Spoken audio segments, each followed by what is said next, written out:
Israeli Prime Minister Benjamin Netanyahu sketched a vague outline of a plan for a de-radicalized post-war Gaza in his speech made to the U.S. Congress on Wednesday night. He touted a potential future alliance between Israel and America's Arab allies. While dozens of Democrats boycotted his remarks and thousands of pro-Palestinian protesters demonstrated nearby, Netanyahu dismissed criticism of an Israeli campaign that has devastated the Palestinian enclave and killed more than 39,000 people, according to Gaza health officials. Anti-Israeli protesters who stand with Hamas should be ashamed of themselves, says Netanyahu, charging without evidence that they were backed by Israel's foe, Iran.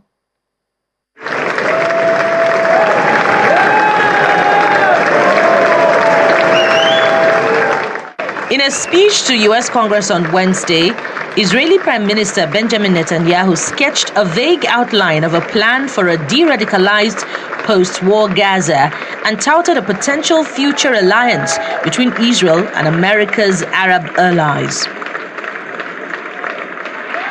We meet today at a crossroads of history. Our world is in upheaval. In the Middle East, Iran's axis of terror confronts America, Israel, and our Arab friends. This is not a clash of civilizations. It's a clash between barbarism and civilization.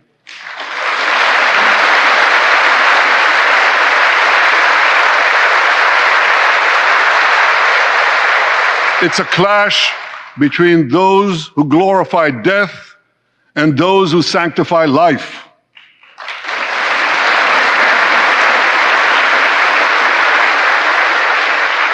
For the forces of civilization to triumph, America and Israel must stand together.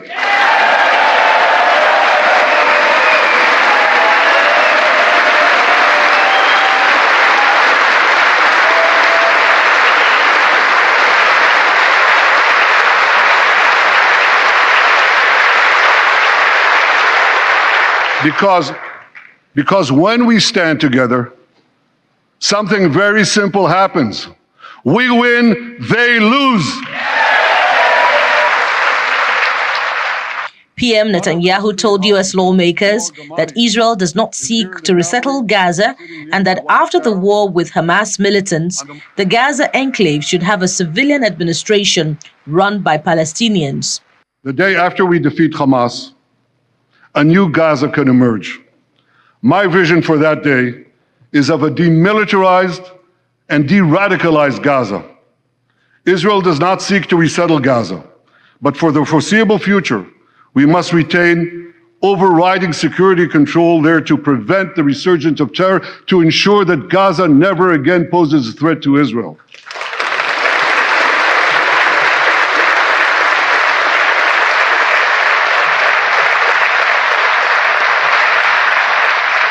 Gaza should have a civilian administration run by Palestinians who do not seek to destroy Israel. That's not too much to ask.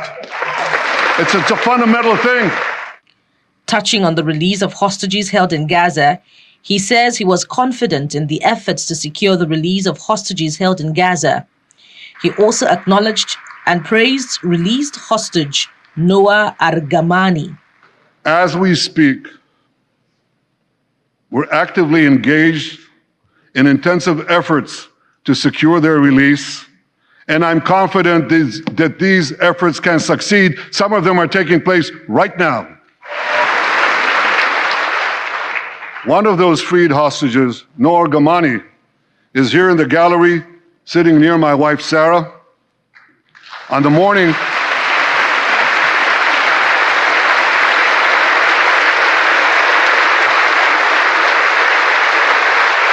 I met Noah's mother, Leora, a few months ago. She was dying of cancer. She said to me, "Prime Minister, I have one final wish. I wish to hug my daughter Noah one last time before I die." 2 months ago, I authorized a breathtaking commando rescue operation. Our special forces including a heroic officer named Arnon Zmora, who fell in this battle, rescued Noah and 3 other hostages. Dozens of Democratic lawmakers skipped his speech to Congress, expressing dismay over the thousands of civilian deaths and the humanitarian crisis from Israel's campaign in the Hamas-ruled Palestinian enclave of Gaza. Representative Pramila Jayapal criticized Netanyahu for being an obstacle to a ceasefire and peace in the region. Every one of us is choosing to be here to have a real discussion about how we get to peace, instead of at Prime Minister Netanyahu's speech. And I'm not going to speak to the many reasons that people have for not attending the speech. They each probably have their own statements and their own words. But I can speak to the unified belief that Netanyahu should never have been invited, and that he has been a major obstacle to achieving a ceasefire, to achieving the release of hostages, and to achieving any permanent peace in the region. Prime Minister Netanyahu addressed the U.S. Congress in a record 4th speech by a foreign leader to a joint meeting of the Senate and House of Representatives. He is expected to meet with President Joe Biden, VP Kamala Harris, and also Republican presidential nominee Donald Trump.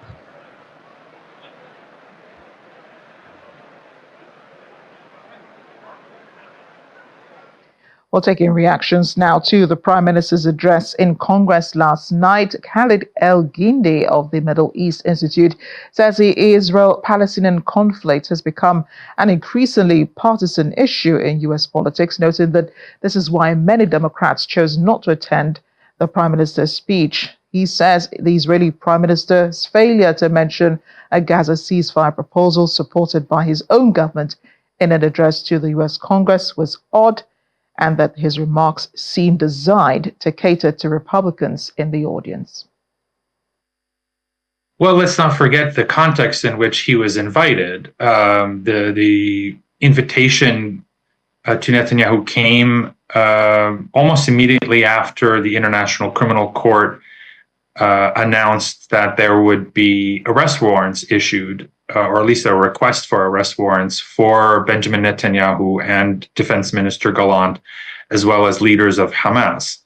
And so I think there was some partisan politics in that this was initiated by Speaker Mike Johnson, and kind of forced the Democrats' hand so that even Democratic Party leaders who were quite critical of Netanyahu, like Chuck Schumer, who had actually said that it was time for Netanyahu to go, felt cornered enough that he had to add his name to the invitation. Israel and Palestine have become partisan issues. And the fact that half of the Democrats in both the House and the Senate stayed away, chose to not be present during the Prime Minister's speech, I think is designed to send a different message. And that is that, the embrace of Netanyahu and his right-wing government is not universal in Washington. I think it was very much on brand and in character for Netanyahu, who, after all, presides over the most right-wing government in Israel's history. So he was speaking in very stridently, kind of stark black and white terms. There's good and there's evil. We are the forces of good, we and the United States, and we are battling the forces of evil. It was a very kind of Manichaean, zero-sum worldview in which he literally said that we will win and they will lose. So very much us and them. He is very much about that. And I think he was also reading his audience. The fact that more than 100 Democrats that stayed away meant that the room was full of primarily Republicans and, their staff people.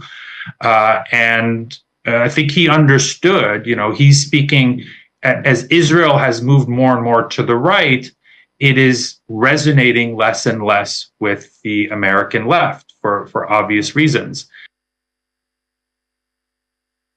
Even before Mr. Netanyahu got up to address members of Congress, made mostly of Republicans, there were already protests going on outside the Capitol building against his presence in the United States. Police had a few run-ins with protesters who felt their demonstration was peaceful enough until law enforcement showed up. Families of hostages held in Gaza are marching to Tel Aviv while Israeli Prime Minister Benjamin Netanyahu addressed the U.S. Congress. Protesters chanted and marched, urging Netanyahu to bring back their loved ones. However, at the end of the speech, many expressed their disappointment because the Prime Minister did not mention the deal they expect will help bring their family members home. We are very disappointed from Netanyahu's speech now, because we hope that he will say that he is going for the deal, and we see he's just stalling time, telling how good he is, but he's not telling the words that need to be said. I'm about to sign for the deal right now, because this is the only thing that can bring everybody back home as soon as possible.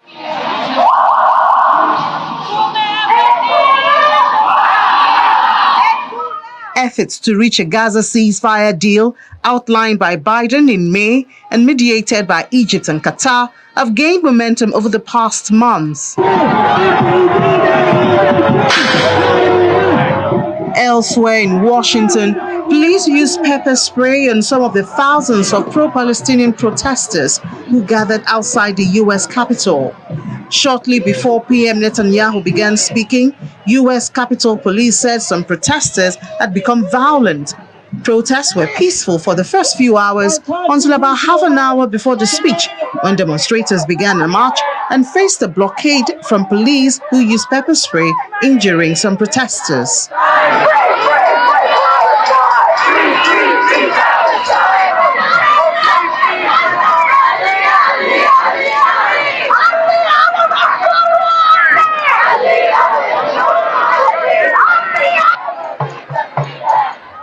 This demonstrator with fake blood on her face says a lot better needs to be done in upholding international laws.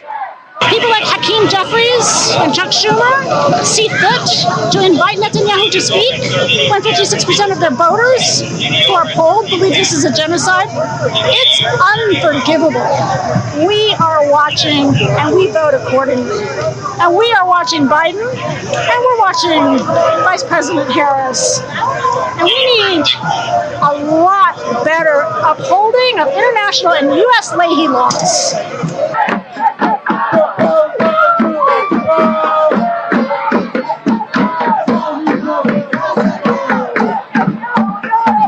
A pro-Palestinian demonstrator also spray-painted a Hamas support message on the Columbus Fountain outside Union Station as thousands of demonstrators gathered at various locations in Washington, D.C. to protest Netanyahu's visit. Pro-Palestinian groups and university students have for months protested in the U.S. against Israel's offensive in Gaza, a Hamas-ruled enclave where health authorities say nearly 40,000 Palestinians have been killed and nearly all of its 2.3 million people have been displaced. While the Israeli Prime Minister was speaking in the United States, Israelis back home were monitoring the address on their TV screens. Many believe it was a good speech in general, but they said it should have focused more on the upcoming hostage deal.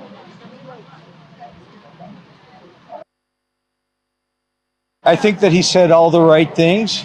I think that he made all the important points. I think he argued very much for the state of Israel. I think that the people in attendance seemed to be very engaged. Noticeable were those who were not in attendance.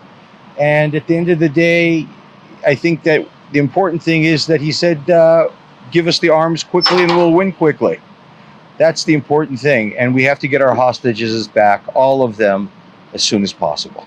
Despite the fact that I'm not a fan of Netanyahu, I believe that his speech was good, and because he's a good speaker, and I think he made a good impression on the congressman that listened to him.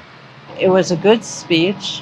I think he should have emphasized a bit more about the hostage deal and how hard it is to negotiate with a terrorist organization, especially with Qatar in the picture, since they also support the terrorist organization.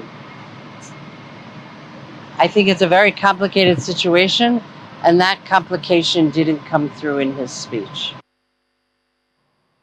The Israeli military says it's recovered the bodies of 5 Israelis taken back to Gaza as hostages during Hamas's attack on southern Israel on October 7. The bodies of kindergarten teacher Maya Goren, as well as the soldiers Major Ravid Aryeh Katz, Master Sergeant Oren Golden, Staff Sergeant Thomas Ahimas, and Sergeant Kirill Brodsky were found during an operation in the Khan Yunis area. The military said it had determined that Ms. Goren was murdered in captivity, while the soldiers were killed in combat on October 7 and their bodies abducted. The announcement means 111 of the 251 people taken hostage are still being held in Gaza, including 39 who the military says are presumed dead.